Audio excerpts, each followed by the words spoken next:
ଲକ୍ଷ୍ମୀଙ୍କର ବର୍ଣ୍ଣ ହେଉଛି ସୁବର୍ଣ୍ଣ ବର୍ଣ୍ଣ ଏବଂ ଆଜି ସେହି ସୁବର୍ଣ୍ଣକୁ ନିଜ ଶ୍ରୀଅଙ୍ଗରେ ଧାରଣ କରି ମହାପ୍ରଭୁ ମା ସାନ୍ତାଣୀଙ୍କୁ ଜଣାଇଦେଲେ ଯେ ଦେଖ ମୁଁ ତୁମକୁ କେତେ ଭଲ ପାଏ, ତୁମର ଯେଉଁ ବର୍ଣ୍ଣ ବିଭା ସୁବର୍ଣ୍ଣ ମାଧ୍ୟମରେ ମୋ ଅଙ୍ଗରେ ଆଜି ଝଟକି ଉଠୁଛି। ଆରେ କ'ଣ ହେବ, ଇଏ ତ ଅଭିନ୍ନ ସୁନ୍ଦର ମୂର୍ତ୍ତି, ଇଏ ଶବ୍ଦଠାରୁ ଅର୍ଥ କ'ଣ ଅଲଗା ହୋଇକି ରହିପାରିବ? ଜଳଠାରୁ ତରଙ୍ଗ କ'ଣ ଭିନ୍ନ ହୋଇକି ରହିପାରିବ?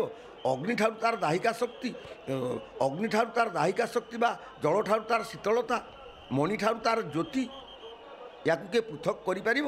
ତେଣୁ କହିୟତ ଭିନ୍ନ ନ ଭିନ୍ନ, ଅଭିନ୍ନ ସୁନ୍ଦର ମୂର୍ତ୍ତି, ଅଭିନ୍ନ ସୁନ୍ଦର ମୂର୍ତ୍ତି। ଅତଏବ ମହାଲକ୍ଷ୍ମୀଙ୍କର ତୃପ୍ତି ବିଧାନ ପାଇଁ ମଧ୍ୟ ଏ ବେଶର ଆୟୋଜନ, ଏ କଥାଟି ଆପଣମାନଙ୍କ ନିକଟରେ ମୁଁ ବ୍ୟକ୍ତ କଲି। ଏଇଥିପାଇଁ ବ୍ୟକ୍ତ କଲି ଯେ ମହାପ୍ରଭୁ ସିଏ ମଧ୍ୟ ହେଉଛନ୍ତି ହିରଣ୍ମୟ ବପୁଃ। ଶାସ୍ତ୍ର କହିଲେ, ପୁରାଣ କହିଲେ, ଶାସ୍ତ୍ରକାରମାନେ କହିଲେ ମହାପ୍ରଭୁଙ୍କର ବକ୍ଷ ମଧ୍ୟ ହେଉଛି ସ୍ୱର୍ଣ୍ଣରେ ନିର୍ମିତ, ସୁବର୍ଣ୍ଣ। ତେଣୁ ହିରଣ୍ମୟ ବପୁ ବୋଲି ତାଙ୍କୁ କୁହାଗଲା। ତା ଛଡ଼ା ଇଏ ମହାପ୍ରଭୁ, ୟାଙ୍କର ବର୍ଣ୍ଣ, ଏ ଯେଉଁ ସୁବର୍ଣ୍ଣର ଯେଉଁ ଆଭା, ସେ ସୁବର୍ଣ୍ଣର ଯେଉଁ ବିଭା, ସୁବର୍ଣ୍ଣର ଯେଉଁ ଝଟକ, ସେ ଝଟକଟା କେମିତି, ତାର ଯେଉଁ ଦେଦୀପ୍ୟମାନ ବିଭାଟା କେମିତି, ନା ସିଏ ହେଉଛି ପ୍ରକୃତରେ ଶୁଭ୍ରତାରେ ପରିପୂର୍ଣ୍ଣ। ଆଦିତ୍ୟଙ୍କର ବର୍ଣ୍ଣ ଯାହା, ଇଏ ସୁବର୍ଣ୍ଣଙ୍କର ବର୍ଣ୍ଣର ସାମଞ୍ଜସ୍ୟ ରହୁଛି ଆଦିତ୍ୟଙ୍କର ବର୍ଣ୍ଣ ସହିତ। ତେଣୁ ଭଗବାନଙ୍କୁ ମଧ୍ୟ କୁହାଗଲା ଯେ ଆଦିତ୍ୟ ବର୍ଣ୍ଣ ତମସଃ ପରସ୍ତାତ୍। ଆପଣମାନେ ଦେଖୁଛନ୍ତି ସୂର୍ଯ୍ୟଙ୍କର କଥା କହୁ କହୁ ସୂର୍ଯ୍ୟଙ୍କର ଉପାସକ ଯେ ଯୋଡ଼ ହସ୍ତରେ ବିଦ୍ୟମାନ ଅଛନ୍ତି ଅରୁଣ ସ୍ତମ୍ଭ ଉପରେ, ଏବଂ ଅରୁଣ ସ୍ତମ୍ଭ ଉପରେ ଭଗବାନ ସୂର୍ଯ୍ୟଦେବଙ୍କ ଉଦ୍ଦେଶ୍ୟରେ ପ୍ରଣତି ଜ୍ଞାପନ କରୁଛନ୍ତି। ଜଗନ୍ନାଥ ସ୍ୱାମୀଙ୍କର ବାମ ନୟନଟି ହେଉଛନ୍ତି ଚନ୍ଦ୍ର, ଦକ୍ଷିଣ ନୟନଟି ହେଉଛନ୍ତି ସୂର୍ଯ୍ୟ। ତେଣୁ ଶଶୀ ସୂର୍ଯ୍ୟ ନେତ୍ରମ୍ ବୋଲି ତାଙ୍କୁ କୁହାଗଲା। ଅତଏବ ସେଇ ଜଗନ୍ନାଥ ସ୍ୱାମୀଙ୍କର ଇଏ ମଧ୍ୟ ହେଉଛି ଗୋଟିଏ ସୁନ୍ଦର ଲୀଳାର ପରିକଳ୍ପନା। ଯେଉଁ ପରିକଳ୍ପନା ଭିତରେ ଆମେ ଦେଖିଲୁ ଯେ ତାଙ୍କ ସହଧର୍ମିଣୀଙ୍କର ତୃପ୍ତି ବିଧାନ କରିବା ପାଇଁ, ତାଙ୍କୁ ଏକ ମାନସିକ ପ୍ରଶାନ୍ତି ଭିତରେ ରଖିବା ପାଇଁ ଜଗନ୍ନାଥଙ୍କର ଏହି ଲୀଳାର ବିଚିତ୍ର ଆୟୋଜନ ଏବଂ ଭକ୍ତମାନଙ୍କ ପାଇଁ ତାହା ମଧ୍ୟ ପ୍ରୟୋଜନ ହୋଇଗଲା। ଆଉ ଭକ୍ତମାନେ ମଧ୍ୟ କୃତ୍ୟ କୃତାର୍ଥ ହୋଇଗଲେ ଯେ ମଣିମା ଆମେ ଆପଣଙ୍କର ଏ ବେଶ ଦେଖି କୃତ୍ୟ କୃତାର୍ଥ ହୋଇଗଲୁ। ଆପଣମାନେ ଦେଖୁଛନ୍ତି ଯେ ବଡ଼ବାଡ଼ର ମଣିମା, ବଡ଼ବାଡ଼ର ସାମନ୍ତ ଆଉ ମା ସୁଭଦ୍ରା, ଦେବୀ ସୁଭଦ୍ରା ମହାଦେବୀ ଏବଂ ଜଗନ୍ନାଥ ସ୍ୱାମୀ ବିବିଧ ଯେଉଁ ଅଳଙ୍କାରରେ ସଜ୍ଜିତ ହୋଇଛନ୍ତି, ସେ ଅଳଙ୍କାରର ଯେଉଁ ବର୍ଣ୍ଣନା ଆପଣମାନଙ୍କୁ ମୁଁ ଅନେକ ଥର କହିଛି। ତେବେ ଏଇଠି ଗୋଟିଏ ସୁନ୍ଦର କଥାଟିଏ ମୁଁ ଆପଣମାନଙ୍କୁ କହିଦେବା ପାଇଁ ଚାହେଁ ଯେ ଏ ଯେତେ ଅଳଙ୍କାରର ତାଲିକା ସବୁ ପ୍ରଦତ୍ତ ହୋଇଛନ୍ତି ମହାପ୍ରଭୁଙ୍କର, ସେ ଅଳଙ୍କାର ଭିତରେ ଆପଣ ଦେଖୁଛନ୍ତି କ'ଣ ନା ଅଳକା ଅଛି, ଆଡ଼କାନି ଅଛି, କିରୀଟ, ଚନ୍ଦ୍ରସୂର୍ଯ୍ୟ, ଚନ୍ଦ୍ରିକା, ଆଉ ତିଳକ, କୁଣ୍ଡଳ, ଆୟୁଧ।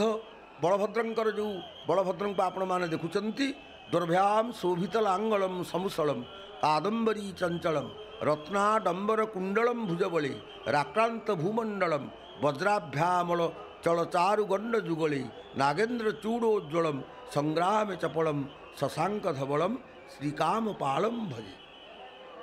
ୟାଙ୍କର ଆୟୁଧ କ'ଣ ନା ହଳ ଏବଂ ମୂଷଳ।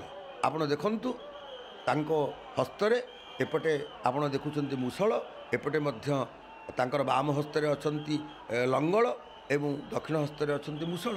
ହଳ ଏବଂ ମୂଷଳ ଶୋଭା ବିସ୍ତାର କରୁଛନ୍ତି। ତାଙ୍କର ବିବିଧ ମାଳି ରହିଛି ଏବଂ ଘାଗଡ଼ା ମାଳି, କଦମ୍ବ ମାଳି, ହରିଡ଼ା ମାଳି, ବାହାଡ଼ା ମାଳି, ସେବତୀ ମାଳି, ତାବିଜ ମାଳି, ବାଘନଖୀ ମାଳି, ଏଇ ଯେଉଁ ଦୁଇ ଠାକୁରଙ୍କର ଏଇ ଯେଉଁ ବିବିଧ ମାଳି ଏବଂ ତ୍ରିଖଣ୍ଡିକା କମରପଟି, ଯାହାକୁ ତିନୋଟି ଅଳଙ୍କାର ବୋଲି ବିବେଚନା କରାଯାଏ। ଏମିତି ଦେଖିଲେ ଏ ବଳଭଦ୍ରଙ୍କର ତିନୋଟି ଅଳଙ୍କାର, ଜଗନ୍ନାଥଙ୍କର ତିନୋଟି ଅଳଙ୍କାର। କାହିଁକି ନା ସେ ତିନି ଖଣ୍ଡରେ ଯଦିବା ସଂଯୁକ୍ତ ହୋଇଛି, ତାର ତିନୋଟି ଅଂଶ, ତିନୋଟି ଭାଗ ରହିଛି, ଯାହାକୁ ସିଏ କଟି ଦେଶରେ, ଅଣ୍ଟା ଦେଶରେ ଭିଡ଼ିଥାନ୍ତି। ତ୍ରିଖଣ୍ଡିକା କମରପଟି ବୋଲି ତାକୁ କୁହାଯାଏ। ଏବଂ ସେଇ କଟି ଦେଶର ଅଳଙ୍କାର ମଧ୍ୟ ଝୋବାକଣ୍ଠି, ଆଉ ମହାପ୍ରଭୁଙ୍କର ପୁଣି ରହିଛି ଶ୍ରୀପୟର, ଓଡ଼ିଆଣୀ, ଏମିତି ବିବିଧ ଅଳଙ୍କାର ରହିଛି।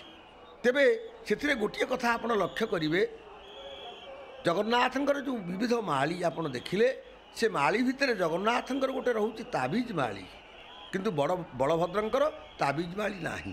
ଆପଣ ଦେଖନ୍ତୁ ଏଇ ମଣିମାଙ୍କୁ, ଇଏ କାଳିଆ ସାଆନ୍ତଙ୍କୁ ଦେଖନ୍ତୁ, ଇଏ ଯେତେବେଳେ କୃଷ୍ଣାବତାରରେ ଲୀଳା ଖେଳା କରୁଥିଲେ ଦ୍ୱାପର ଯୁଗରେ, ସେତେବେଳେ ଜନନୀ ଯଶୋବନ୍ତୀ କ'ଣ କଲେ ନା ଗୋଟିଏ ମାଳିଟିଏ ତାଙ୍କୁ ପିନ୍ଧେଇଲେ। ବାଳକ କୃଷ୍ଣ ପଚାରିଲେ, କହିଲେ ମା ଇଏ କ'ଣ? ନା ରେ ଏଇଟା ଗୋଟେ ତାବିଜଟେ ତୋତେ ମୁଁ ପିନ୍ଧେଇ ଦେଲି। ଏ ଯେଉଁ ତାବିଜ ମାଳି କାହିଁକି ପିଲାମାନଙ୍କୁ ପିନ୍ଧେଇ ଦିଅନ୍ତି ନା କାଳେ ଯେମିତି ଡଉଁରିଆ ପିନ୍ଧେଇ ଦିଅନ୍ତି ପିଲାମାନଙ୍କୁ, ସେଇଭଳି କଥା ଇଏ।